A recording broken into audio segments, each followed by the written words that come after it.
ألبوم مفيهوش غلطة الجزء الثالث. سنة 2007 نزلت تحفة فنية لإليسا اسمها أيامي بيك. الألبوم بجد تحفة فنية، يعني حاجة كده، الكلمات واللحن والرقة والدلال، حتى الأغاني الحزينة كل حاجة فيه كانت مظبوطة بالملي. أصلا في الفترة دي كنت عاملة زي ألبوم كده على الموبايل عندي اسمه كوين إليسا، كتر ما أنا كنت بعشقها. الألبوم ده بالذات فيه حاجات كده بتخطف القلب وتخطف العقل وتخطف الإحساس، كل حاجة فيه كانت حلوة قوي بجد. تعالوا كده نفتكر أيامي بيك كان فيه أغاني إيه؟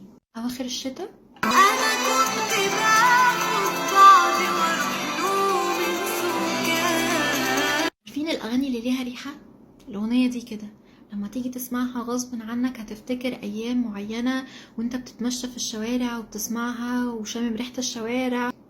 أغنية كده مليانة ذكريات حلوة قوي بجد، بحبها جدا. ديك عرفت من كتر حبي فيك خلاص أنا قربت أكرهك.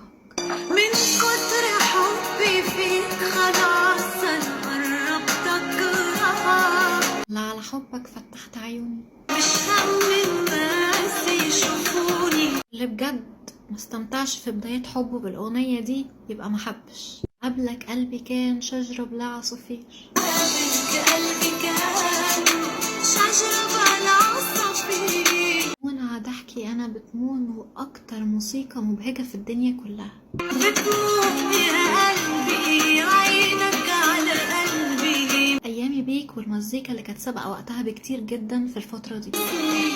قبلك وخصمها عيني ونام ورقتها، عم بسأل حالي لحالي عم بتوعي في جنوني. استغرب عليه ولوحدي، طب وماله، خلاص مش محتاجاله، كل العالم بحاله ولا يغني عن سؤاله. لوحدي طب وماله خلاص مش محتاجاله. مش كتير عليك لو عايش سنين يا حبيبي ليه؟ ده انا حلم عمري لقيته فيك وهلاقي فيك. يا عالم بكرة يا حبيبي مخبلنا ايه، ويا نعيش مع بعض يا حبيبي يا نموت احنا الاتنين. اوعى نكون يا حبيبي مع بعضنا. والأغنية لحد دلوقتي محدش يقدر ينساها، اللي قوت الستات كده وخلتهم يطالبوا بحقوقهم. خد بالك عليا دي مش معاملة تعاملني بيها. يا ريتك بس تفهمني وما تستهوني. 12 أغنية من العظمة في الكلمات والألحان والغنى والإحساس،